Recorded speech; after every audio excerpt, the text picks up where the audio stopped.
ধলিগমুরনগর union পশ্চিম বিএনপির ত্রিবার্ষিক সম্মেলন অনুষ্ঠিত। মোক মাসুম বিল্লাহ জুয়েল, লালমোহন ভোলা প্রতিনিধি। ভোলা জেলার লালমোহন উপজেলার ৩ নং ধলিগমুরনগর ইউনিয়নের বাংলাদেশ জাতীয়তাবাদী দল বিএনপি পশ্চিম শাখার ত্রিবার্ষিক সম্মেলন 2025 অনুষ্ঠিত হয়েছে। ৩ মে 2025 শনিবার দুপুরে ইউনিয়নের একটি স্থানীয় মিলনায়তনে এই সম্মেলন অনুষ্ঠিত হয়। সম্মেলনের প্রধান অতিথি ছিলেন লালমোহন উপজেলা বিএনপির সদস্য সচিব জনাব শফিকুল ইসলাম বাবুল পঞ্চায়েত।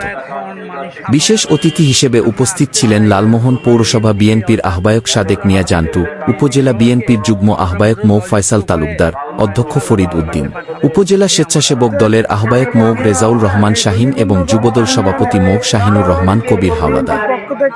অনুষ্ঠানে সভাপতিত্ব করেন ধলিগমুরনগর ইউনিয়ন পশ্চিম বিএনপির সভাপতি মো দেলোয়ার হোসেন নসু এবং সঞ্চালনা করেন ইউনিয়ন বিএনপির সাধারণ সম্পাদক মো রুহুল আমিন বাবলু মহাজন।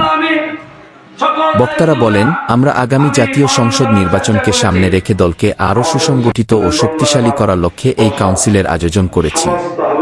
৩ মূল পর্যায়ে নেতাকর্মীদের ঐক্যবদ্ধ করে দলীয় কার্যক্রমকে গতিশীল করাই আমাদের মূল লক্ষ্য। সম্মেলনের শেষ পর্বে কাউন্সিলরদের সরাসরি ভোটের মাধ্যমে আগামী দিনের নেতৃত্ব নির্বাচনের প্রক্রিয়া সম্পন্ন করা হয়। নির্বাচনী ফলাফল পরবর্তীতে গণমাধ্যমে প্রকাশ করা হবে বলে জানান আয়োজকরা।